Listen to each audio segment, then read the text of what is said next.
David Castello-Lopez, bonjour. Bonjour Étienne Campion. C'est un plaisir de vous recevoir. C'est vrai? C'est un plaisir d'être là en tout cas. Nouveau studio. Ouais. Comment vous le trouvez? Ah mais c'est très très classe. Hein. Je suis arrivé, j'ai fait oh, on se fout pas de ma gueule chez Marianne. Ouais. On peut faire des petits mouvements de caméra là. Il y a des trucs. Il y a un prompteur. Il y a un prompteur. Ouais. Il y a chic, sobre. Ouais, une lumière un petit peu dramatique. Ouais, c'est bien. Je peux vous dire que j'ai fait quand même pas mal d'endroits. C'est dans le peloton de tête du plus chic. Bon, bah merci beaucoup. On va le garder dans cette tenue avec cette déco. Donc, on vous reçoit pour votre spectacle Authentique, oui, qui est un carton absolu. Carton absolu, il y a une petite hiérarchie. Ouais. Non, à mon échelle, par rapport à ce à quoi je pouvais m'attendre, oui. C'est quand même un succès à la Gad Elmaleh. Non, je pense pas. Non, vraiment, on n'est pas du tout dans les mêmes ordres de grandeur. C'est-à-dire c'est beaucoup plus que ce que j'imaginais, mais c'est beaucoup moins mais vraiment beaucoup moins que Gad Elmaleh. Enfin, on est pas du tout. Vous allez quand même remplir l'Olympia l'année prochaine. Alors, je ne sais pas si je vais la remplir, j'espère, mais en tout cas, je vais faire l'Olympia. Vous allez faire l'Olympia avec votre nom dessus, c'est ça? Ouais. Vraiment, j'aimerais tellement dire le nom en rouge sur l'Olympia, c'est pas le plus important. Même, je suis un peu au-dessus de ça, tout ça. Je suis pas du tout au-dessus de ça. Je suis hyper content qu'il y ait mon nom en rouge sur l'Olympia. Vraiment, très bien. C'est quand même cool. Ouais. Dans votre spectacle, j'ai eu la chance de voir, moi, puisque à l'époque, il y avait encore des places. Vous partez d'une scène où Macron, sur un marché, se retrouve... C'était quelle ville déjà? C'est à Châlons-en-Champagne, c'est la foire de Châlons. Ouais. Donc il arrive, il est ministre de l'économie. Non, pardon, si, bien sûr, excusez-moi, bien sûr, il est ministre de l'économie. Il vient, il s'apprête à annoncer sa candidature à l'après. Non, en fait, je pense qu'il vient de démissionner. C'est ça. Oui, il vient de démissionner de son poste de ministre d'économie et il s'apprête très peu de temps après à déclarer sa candidature. Et c'est un peu la première fois qu'il sort publiquement pour faire un bain de foule dans un endroit un peu central pour les hommes politiques souvent, qui est la foire de Châlons. Et donc, il croit bon de dire, quand une télé l'interroge, mais pourquoi vous êtes là, monsieur Macron? Oui. Et il dit, moi je suis là pour voir les vrais gens. Ouais, la vraie vie des vrais gens. Ouais. C'est quoi les vrais gens pour lui? Les vrais gens pour lui, et d'une façon générale pour nous tous, mais peut-être en particulier pour les hommes politiques et les femmes politiques, c'est les gens qui sont ni riches, ni connus et qui habitent pas à Paris. Voilà. C'est une façon pour eux de désigner un peu l'ensemble de ces gens-là. Et bien sûr, il y a un petit truc condescendant quand même, c'est-à-dire les vrais gens, il y a une sorte de petite séparation comme ça.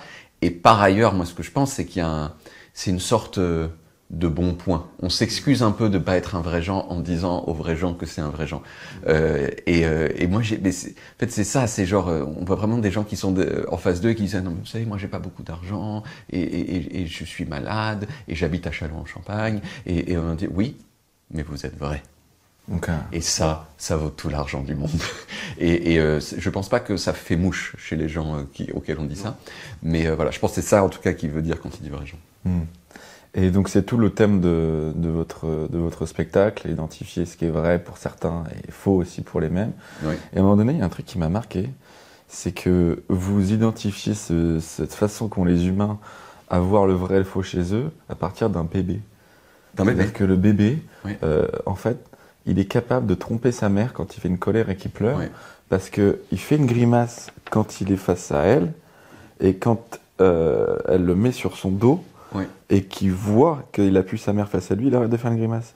C'est-à-dire quoi? Que le bébé, il est super vicieux, en fait. Le bébé est complètement manipulateur et il fait genre, quoi. Il fait genre, il est en difficulté alors que non. Et moi, j'ai vu cette scène-là, enfin, je raconte quelque chose de vrai, je l'ai vraiment vu dans le métro, cette scène, et ça a été vraiment un tournant je pense que la façon dont je voyais les êtres humains, j'ai dit, mais ça commence tellement tôt de faire genre, quoi. De faire genre, non, en fait, j'apprends que faire ce truc-là, ça a tel effet que je trouve agréable, mais bon, si elle me voit pas, je continue à faire le cri, parce qu'il criait aussi, je continue à faire le cri, comme ça, elle entend, mais plus besoin de m'embêter à faire la gueule, quoi. Ce style que vous développez dans votre spectacle, c'est un mélange de journalisme et d'humour, c'est ça? Oui, pour ceux peut-être qui connaissent ce que j'ai fait par ailleurs, il y a peut-être un peu moins de journalisme qu'ailleurs.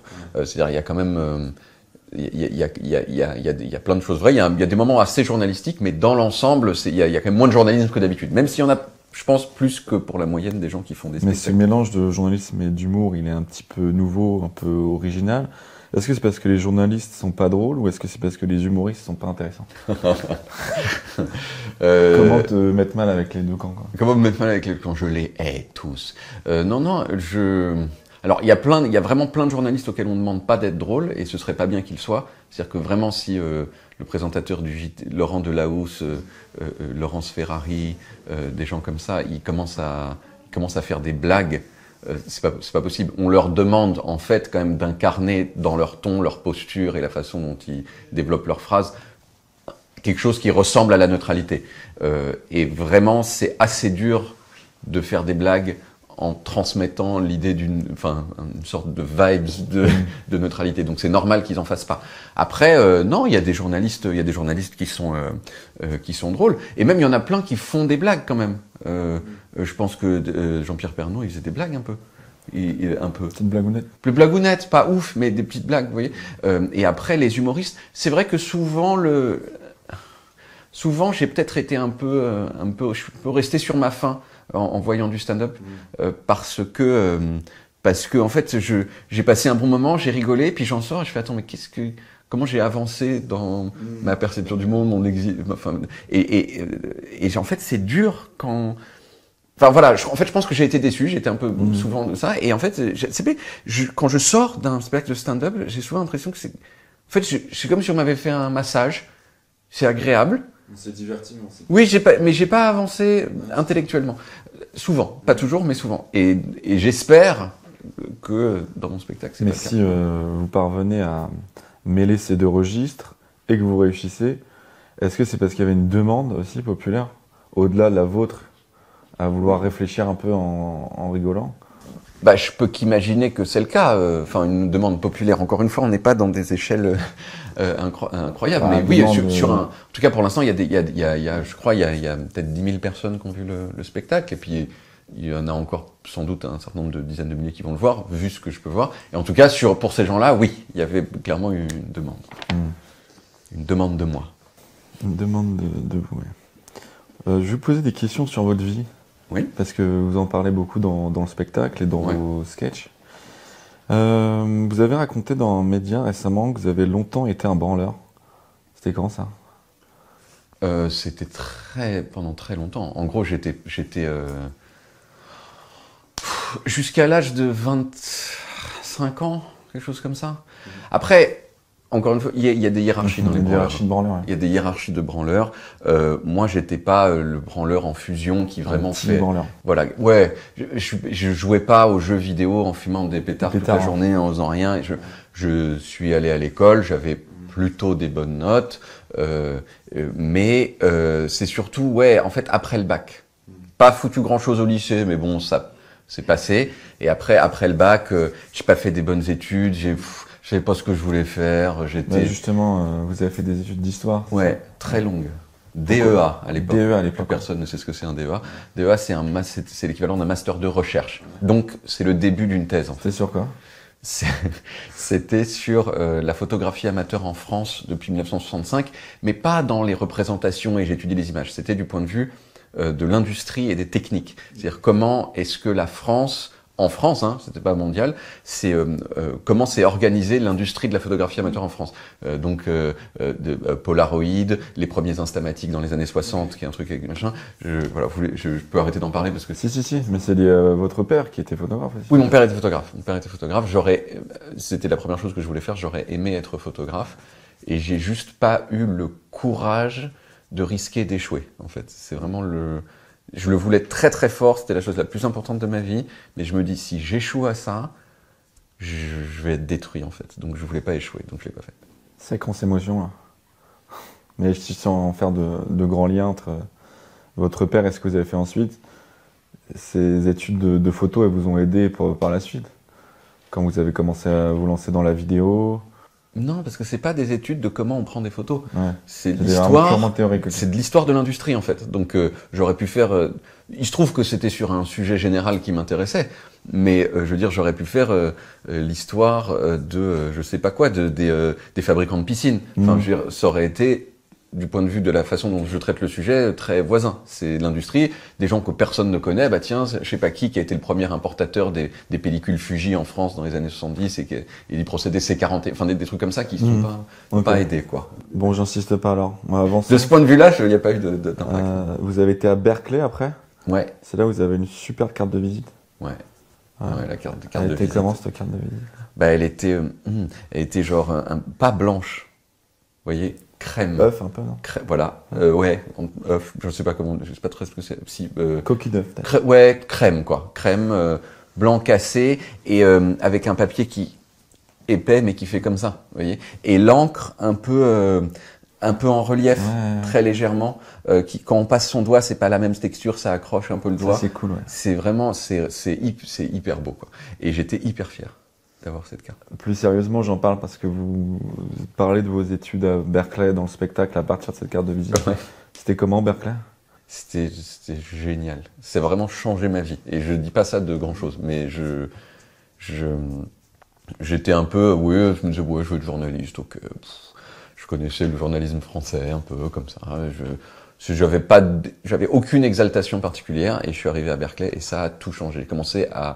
J'ai découvert un journalisme que j'avais jamais vu de ma vie, qui était à la fois extrêmement précis et extrêmement littéraire. Il y a vraiment ces deux choses qui sont incarnées par les plus grands magazines américains, mais en particulier le New Yorker, qui est intraitable sur la précision de l'information et en même temps extrêmement littéraire et très beau dans la façon dont c'est écrit. Et j'ai fait, mais en fait, c'est grand, en fait. Et voilà, de ce point de vue-là. Et puis après, tout un aspect technique aussi. J'ai appris à faire du code, parce que c'était le moment où on me disait, ouais, tous les journalistes, ils doivent savoir coder et faire du graphisme et tout. C'était le moment des nouveaux formats. Exactement. La fin des années 2000, tout début des années 2010. Ça a duré très peu de temps, mais c'était un moment où on disait, ouais, le nouveau journalisme, cool, c'est de faire des web documentaires. Et les web documentaires, c'est fou à quel point c'est devenu ringard en 3 minutes, quoi. Mais alors que c'était le futur, quoi. C'était quoi un web documentaire? Ouais, mais justement, voilà. En fait, on galérait à dire ce que c'était. Un web documentaire, c'était les trucs qui l'ont incarné le mieux, c'était les documentaires dont vous êtes le héros. Il y avait un truc qui s'appelait Prison Valley, je me souviens, qui a eu un prix, et c'était un truc où genre on rentre dans une pièce, est-ce que tu veux explorer le carnet du journaliste, et tu cliquais et le carnet s'ouvrait comme ça, oh machin, on faisait waouh, et en fait on arrêtait assez vite parce que c'était chiant. C'est juste qu'on n'avait jamais vu ça, voilà. Et en fait c'est pas parce qu'on n'a jamais vu un truc que c'est bien. Voilà, c'était spectaculaire. Mais je pense qu'en fait, les histoires, juste, t'es journaliste, raconte-moi une histoire du début à la fin que t'as choisi toi-même. Pas besoin de m'impliquer dans tes choix, en fait. Donc vous rentrez de Berkeley. Je peux pas vous laisser. C'est le comeback américain. Ouais. Vous passez par l'agence Kappa. Ouais. Puis vous arrivez au service vidéo du Monde. Ouais. Alors comment ça se passe là-bas? Est-ce que vous vous introduisez un peu d'humour ou non? En fait, moi quand j'étais à l'agence Kappa, alors j'ai commencé par être un larbin éditorial. Ça m'a rendu très amer. Et donc je me suis fait genre, il faut que je fasse... Quand on est amer et un peu humilié, ça peut, dans certains cas, ça peut dégager une envie de vous allez voir ce que je... Et c'est ce que j'ai fait. C'est-à-dire que j'ai fait un pilote de trucs tout seul dans mon coin avec un ami, pas dans mon coin avec un ami à moi. Ça a eu un peu de succès. Et j'ai commencé à mettre des blagues à ce moment-là. En fait, dès le début où j'ai fait des choses qui étaient en fait vraiment ce que j'avais envie de faire, j'ai mis de l'humour dans ce que je faisais. Ensuite, j'ai fait un truc sur Canal+ qui s'appelait le Chiffroscope pendant des années, qui était une série, un dessin animé qui répondait à des questions en gros qui résonnaient avec l'actualité, avec des chiffres, en dessin animé, avec des blagues. Et ensuite, quand je suis arrivé au Monde, les gens, quand j'ai été embauché, les gens connaissaient ce travail déjà. Donc en fait, on attendait de moi que j'allège un petit peu peut-être ce qui se faisait au Monde, en tout cas en vidéo. Et je pense que oui, c'est ce que j'ai fait. Toujours avec cette idée, mais ça m'est arrivé de le dire ça déjà, mais en gros, il y a deux choses qui m'obsèdent, quoi. C'est genre ce que j'ai dit sur le journalisme américain. C'est en gros d'une part la précision, les chiffres, la fiabilité, tout ça, et d'un autre côté le divertissement, la blague. Alors j'ai parlé de l'aspect littéraire quand c'était le New Yorker, qui est une façon de créer un peu quelque chose de, enfin, faire quelque chose de créatif. Mais l'un des principaux vecteurs de la même chose pour moi, c'est la blague. Donc c'est mêler ces deux choses-là, et c'est exactement ce que j'ai essayé de faire au Monde quand j'y étais, avec l'équipe que j'avais avec Olivier Clermont. Puis après, ouais, c'est l'époque de Depuis quand. Ouais. Et c'est vrai que vous mettez à questionner, en gros, les origines des objets et de choses totalement anodines en apparence. Ouais. Genre le bruit du passe Navigo. Oui, je me suis posé la question, par exemple, déjà, oui, effectivement, tiens, quand je passe mon passe Navigo dans le métro, ça fait une sorte de bruit qui fait comme ça. Sauf quand le passe Navigo n'est pas valable, auquel cas ça fait et je me suis dit, il y a bien quelqu'un qui a inventé ces bruits-là. Et je me suis débrouillé pour le trouver, et je l'ai inventé, il s'appelle Bernard, et j'ai discuté avec lui, et je jubile, moi, quand je trouve Bernard. Et alors, il y a plein de gens, quand j'ai commencé à faire ça, qui m'ont dit, mais tu sais que c'était le seul. Eh ben non, parce que visiblement, il y a plein de gens que ça exalte aussi de savoir que c'est Bernard qui a inventé le Et à quel moment vous vous êtes dit, ok, je vais aller chercher l'origine des choses? C'était avec le passe Navigo ou avec un autre truc? En fait, c'est depuis toujours, je pense. Et c'est des questions d'ailleurs très enfantines, ça. Beaucoup d'enfants qui disent « papa, qui c'est qui a inventé le linéaire ?» Typiquement, un enfant pourrait dire ça. Et c'est juste que j'ai un peu peut-être continué à me poser des questions que les adultes arrêtent de se poser. Et le pilote de Depuis quand sur Canal+, c'était Depuis quand ça existe le café gourmand. Et j'ai retrouvé l'inventeur du café gourmand. C'était ça le déclic, parce que j'avais vu, je pense que c'est aussi ça, c'est que j'ai vu apparaître le café gourmand. Le café gourmand, quand j'étais petit, ça n'existait pas. En tout cas, c'était pas du tout mainstream. Et brusquement, j'ai vu ce truc arriver sur l'image, le café gourmand, je me suis dit, mais c'est brillant. Tu veux pas vraiment un dessert, mais tu veux quand même un petit peu un dessert. What, tu prends le café gourmand. C'est une invention strictement marketing. C'est juste que tu fusionnes deux petites choses et tu leur donnes un nom et tu dis maintenant ça existe. Et je voulais savoir qui c'est qui l'avait fait et je l'ai trouvé. Il s'appelle Bernard aussi. Non. Voilà. Ben si. Et qu'est-ce qu'il fait? Bernard Boutboul. Comment ça lui est venu l'idée? En fait, c'était un consultant marketing pour les restaurants. Et il y a une chaîne de restaurants qui s'appelle La Criée, qui est une chaîne de restaurants qui fait du poisson. Et il cherchait une façon de... c'était un peu un moment où il y avait un peu moins c'était un peu dur économiquement pour les restaurants. Et il cherchait une façon de pousser le café, comme il dit. C'est-à-dire de vendre plus de café, parce que le café, on fait des grosses marges dessus. Et il a trouvé cette idée, Bernard Boutboul, en association avec le directeur général de La Criée, de dire, vas-y, le café gourmand, et ça a cartonné. Ils n'ont rien déposé, et d'ailleurs, je sais pas si c'était déposable en soi, mais voilà, en tout cas, c'est parti de là. Le ground zero du café gourmand, c'est La Criée. Bon, eh bien, merci Bernard. C'est là que vous développez un vrai style qui ressemble à un style d'humoriste dans la façon de faire du stand-up, d'interpeller les gens. Moi, j'ai une question. Quels sont toujours d'ailleurs les humoristes qui vous ont fait rire? En France ou en France, ouais. En France, celui qui me fait le plus rire, c'est Jérôme Niel. Ah ouais. Ouais, je sais pas si vous connaissez. Si, j'ai été voir son spectacle. Ouais, voilà. Un peu fou. Ouais. Mais en fait, Jérôme Niel, pour moi, il est complètement hilarant. Il y a des gens qui disent c'est n'importe quoi, ce qu'il fait. C'est tellement pas n'importe quoi. Parce que quand vraiment on fait n'importe quoi, c'est pas drôle. Si je commence à faire des guin, à soulever la table, à faire ce machin, c'est pas marrant en fait. C'est gênant. C'est qu'en fait, il y a un propos. Et je lui en ai parlé un petit peu, parce qu'on se connaît un petit peu maintenant avec Jérôme Niel, et je pense pas qu'il fasse ça pour avoir un propos, mais il y en a un. Quand Jérôme Niel, dans une de ses vidéos, il imite un barman, un barman et ces barman qui font des gestes complètement inutiles en faisant des trucs comme ça, des machins, etc. Je veux dire, c'est tellement un discours sur ce que c'est qu'être un barman, et c'est tellement un truc où, il m'a révélé par ses gestes, on pourrait dire en exagérant les traits du barman, il m'a révélé des choses assez profondes sur les barman, quoi. Et il fait ça, et donc pour moi c'est à la fois profond et super drôle parce que c'est super profond, voilà. Et après, sinon, le roi du monde entier de l'univers, pour moi, et c'est pas très original, c'est Louis C.K. Okay. C'est-à-dire que j'aime pas énormément le stand-up, c'est pas quelque chose que j'aime énormément, mais je suis obligé de dire que le type que je trouve le plus fort, tout type d'art confondu dans l'humour, c'est Louis C.K., qui est dans une catégorie que j'aime pas beaucoup, qui est le stand-up. Mais lui, c'est un stand-upper pur, et c'est un... Et pareil, Normalement, souvent on dit genre oui, non, je peux pas être trop profond dans ce que je dis parce que ça va nuire à la blague. Et ben lui, c'est le plus profond et le plus drôle à la fois. Et dans les Français un peu old school, les Desproges, les Coluche. Des proches très bons, des proches, bien sûr, des proches, il m'a marqué un peu pour ce truc un peu élégant dans la façon de parler, dans un truc un peu 18e siècle. Du coup, hyper français aussi. C'est très spécifiquement français. Je pense que contrairement à beaucoup d'humoristes, je pense, qui font un peu des États-Unis moins bien, des proches, c'était un peu, on pourrait dire, fondamentalement français. Et qui d'autre vous avez dit? Oh, j'ai dû enchaîner sur... Non, moi j'aimerais bien savoir ce que vous pensez des Bigard, des mecs. Bigard, Bigard, en fait, j'ai pas beaucoup écouté Bigard, mais Bigard, il a fait au moins un sketch qui est brillant, quoi, qui est celui du c'est pour faire un tennis connard.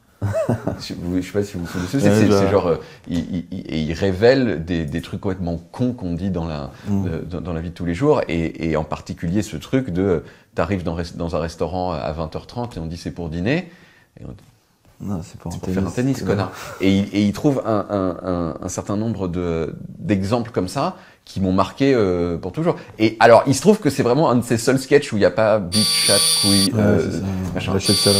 Voilà, lâcher le salon. Après, j'avoue que il y a une telle outrance dans sa vulgarité et tellement assumée que j'avoue qu'il y a des fois où genre je rigole. C'est grave. Et en particulier, il y a quelqu'un qui a fait une sorte de supercut. Supercut, c'est on prend plein de petits morceaux de choses qui se ressemblent et on les met à côté. C'est un truc qui se fait sur Internet. Et il y a quelqu'un qui a fait un supercut de Bigard avec... Vous savez pourquoi les Portugaises, elles pètent après la sodomie? Avec que des moments ultra vulgaires. Et je pleurais de rire, quoi. Et à chaque fois que je le revois, je ris. Et franchement, je crois que j'ai pleuré de rire plusieurs fois. Je vais vous demander de vous ouvrir le cul, les filles, hein? Il y a un truc... je sais pas pourquoi, mais c'est hilarant. Alors c'est pas strictement Bigard, puisque c'est pas lui qui a fait le cut, mais c'est hyper drôle. C'est le mec qui bouffe le cul d'une pute, elle arrive derrière, il défouraille, il lui met un doigt dans le cul, et lui mord les couilles. Chac! Il des boutons qui se met à sucer. Ah, ça part! En plein dans la chatte, là! Tu veux me sucer ou tu veux que je t'encule? L'humoriste old school, le mec qui arrive, qui fait 1h30 sur scène avec des blagues sans trop rentrer dans des choses profondes. Est-ce que c'est pas un modèle qui va petit à petit décroître? On a l'impression face au nouveau format. Je pense pas, parce que, enfin, comment dire, ce truc que je disais que j'aimais pas énormément dans le stand-up, c'est souvent genre, on a passé un bon moment mais on n'a pas avancé. Ouais. Il y a plein de gens qui veulent ça. C'est très agréable de se faire masser. Ouais. On va pas forcément avoir un spectacle pour faire genre, tiens, je suis sorti quelqu'un d'autre. Bah non, j'ai eu une journée difficile, ça m'a pas plu, j'ai des soucis, des gens sont décédés dans ma famille, hop. Je vais voir quelqu'un, j'ai passé un bon moment, et le temps de ce spectacle, c'était cool, quoi. Et je pense pas du tout que ça va s'arrêter. Je pense même que ça va rester majoritaire. Bon, question un peu plus perso. Ouais. Connaissez votre point commun avec le philosophe Spinoza? Oui, on est tous les deux juifs et portugais. Ah, ouais. Bravo. Ouais. oui, mais lui, il vivait à Amsterdam, mais je crois pas que c'était un. Ouais, portugais. Mais je crois que c'était pas un portugais de première génération, non? Je crois pas qu'il a jamais vécu au Portugal, Spinoza. Peut-être qu'il était en vacances. Il était en vacances. Oui. C'est important dans votre spectacle, cette dualité de juif portugais. Juif portugais. Bah oui, je crois qu'il y a en tout cas, je fais un certain nombre de blagues là-dessus. Et effectivement, quand on veut faire un certain nombre... Surtout très portugais, hein, les blagues sur les poils... Là, c'est plutôt que je raconte ma vie d'enfant portugais et surtout d'adolescent portugais en France, où... oui, en fait, il n'y a pas de problème, hein, on peut faire des blagues sur le fait que les Portugais... Enfin, il y a une sorte de... C'est une sorte de racisme, mais c'est pas grave, en fait, avec les Portugais, quoi. Après, on pourrait dire que c'est pas un racisme parce que je suis pas une minorité visible. En tout cas, c'est c'est des blagues sur une communauté qui passent très bien, quoi.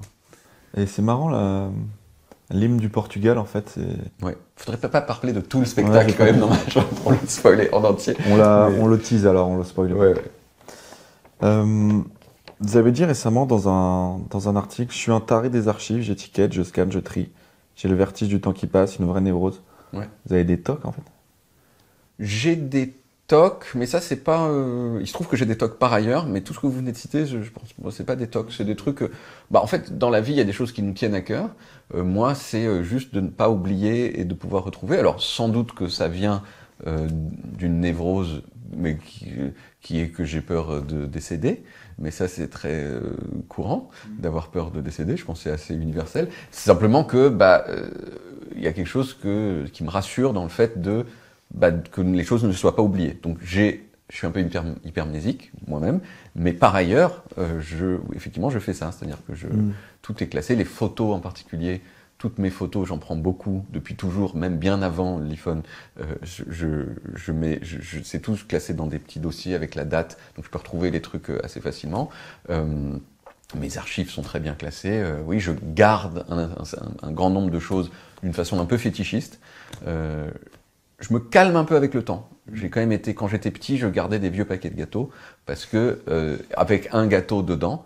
Parce que je me disais, j'avais vécu des bons moments liés à ce paquet de gâteaux, et je voulais, et si je finissais le paquet de gâteaux, c'est comme si le moment s'arrêtait. Donc je voulais que ça se poursuive indéfiniment, et je gardais des paquets de gâteaux avec un gâteau dedans, exactement pour cette raison. Donc je suis un peu moins taré que quand j'avais 8-10 ans. Mais dans une de vos vidéos, vous acquérez un chat sans poil. Oui. Vous l'avez toujours. Il va comment ? Il va comment? Il va bien. Oui, j'ai fait depuis quand ça existe les chats sans poil. Et pour cet épisode, j'ai acheté un chat sans poil pour une blague donc. Mais le truc c'est qu'ensuite qu'est-ce qu'on fait? C'est un être vivant, il faut le respecter. Donc je l'ai gardé effectivement. Il va bien. Il est quand même très laid. Hein, ça c'est. Mais est-ce qu'il est gentil? Il est adorable. Mais franchement, je pense que c'est un des chats les plus adorables que j'ai vus. Et donc ça va un peu avec, c'est un peu comme si c'est quelqu'un qui était un peu différent comme ça et qui dit genre mais je suis gentil. Alors il y a des gens qui ont une réaction vraiment définitive de genre je veux pas que cet être vivant s'approche de moi de près ou de loin, ce qui est quand même vraiment pas sympa, mais ils font ça. Il a été confronté à d'autres chats et genre les autres chats, mais ils sont racistes quoi. Ils sont racistes et genre toi t'as pas de poils, t'es pas mon ami, jamais, j'aime pas les chats comme toi, tu dégages. C'est triste. C'est hyper triste. Je sais pas s'il s'en rend compte au degré où on s'en rend compte nous, mais est-ce qu'il est doux quand même, comme les autres chats? Il est doux comme quelqu'un, je sais pas, comme quelqu'un de glabre peut être doux. Ouais. C'est pas la douceur de la fourrure, c'est la douceur d'une peau nue, quoi. Okay. Pas particulièrement douce d'ailleurs, mais ça va. Mais c'est vrai que si on recherche dans un stage, genre les côtés peluches, c'est mort. Voilà. Et apparemment, vous êtes expert en chien aussi. Vous avez dit être un Shazam à yinche. Shazam à yinche, ouais. C'est quoi votre yinche préféré? Mon yinche, bonne question. Bonne question. En fait, j'ai eu un chien. J'ai tanné mes parents pendant toute mon enfance pour avoir un chien. Ils me l'ont donné trop tard, au début de l'adolescence, j'en ai plus rien à foutre. Et donc je m'en suis pas occupé. Mais il reste que j'aimais quand même beaucoup sa race, c'est le Beagle. Le Beagle, c'est Snoopy. Qui est censé... Alors, c'est vrai que quand on dit Snoopy et un Beagle, ça va pas vous aider à reconnaître un Beagle par ailleurs. Parce que Snoopy est complètement difforme, il a un corps grand comme ça et une tête qui fait 60 fois la taille de son corps. C'est pas le cas des Beagles. Mais c'est un Beagle, ouais. Parce que le Beagle, c'est un chien qui est relativement petit. Il fait cette taille-là à peu près, mais il a une gueule de yinche quoi. Il est pas, c'est pas genre des petits chitus avec des petits comme ça qui sont comme des petits jouets quoi. C'est un chien qui a une vraie gueule de chien, plus petit. J'adore ça. Ouais, gentil. Après ils sont un peu cons. Voilà. Pensez quoi des Parisiens qui achètent tous des chiens comme un accessoire? Genre les Shiba, les petits chiens tout mignons, mais qui viennent du Japon. Les Pumpkins. Les Pumpkins, qui est un mélange de husky et de loulou de Poméranie. Je pense quoi de ça c'est devenu un truc, si on parle d'authenticité, justement. Oui, mais ça fait très longtemps, ça. Ouais. Enfin, je veux dire, ça fait... Avant, c'était Chihuahua, quoi. Oui, mais ça fait... Je veux dire, depuis toutes ces races qui sont nées un peu au 19e siècle pour des raisons esthétiques, c'était des trucs de gens chics urbains qui les utilisaient comme accessoires déjà. Je pense pas du tout que ce soit nouveau. Moi, c'est pas un truc, je le ferais pas quoi, mais je me dis ouais, pourquoi pas, tu vois, c'est genre oui, t'as acheté une veste et t'as un chien qui va bien avec ta veste. Oui, c'est superficiel. C'est peut-être pas une bonne raison d'acheter un être vivant, mais c'est pas honteux, quoi. Bon, je me lance peut-être qu'on prend montage. Et Dieu dans tout ça? Et Dieu dans tout ça? Ouais. Je crois pas personnellement en Dieu, mais je crois pas non plus, je suis pas sûr non plus qu'il n'y ait pas quelque chose de ça. Voilà. Enfin, vraiment, c'est un peu, c'est un peu présomptueux, je pense, de penser qu'il y a rien qui ressemble de près ou de loin à une volonté supérieure de faire des trucs. Mais vraiment, alors après, ce qui est sûr, c'est que j'ai l'idée que ce soit un monsieur avec une barbe, ou plutôt autre chose. Peut-être qu'il a une moustache. Enfin voilà, c'est ça qui me paraît. Alors pour le coup, ça me paraît plus présomptueux encore de penser que bah non, il est comme ça. Voilà. Mais voilà. En tout cas, je dis pas qu'il n'existe pas. Est-ce que vous êtes stressé sur scène? C'est une question qui me taraude parce que souvent, il y a des gens qui ont l'air super détendus et en fait, ils disent non, je suis stressé sur scène. Est-ce que vous êtes comme ces gens-là? Non, enfin, bien sûr, la première fois que j'ai fait le spectacle, j'étais ultra stressé comme très rarement je l'étais dans ma vie. C'est-à-dire que genre j'étais derrière, je savais que je rentrais dans 2 minutes et je sentais mon cœur qui battait et il battait tellement. Mais je me suis dit, mais en fait, il doit battre à 180 là. C'est vraiment.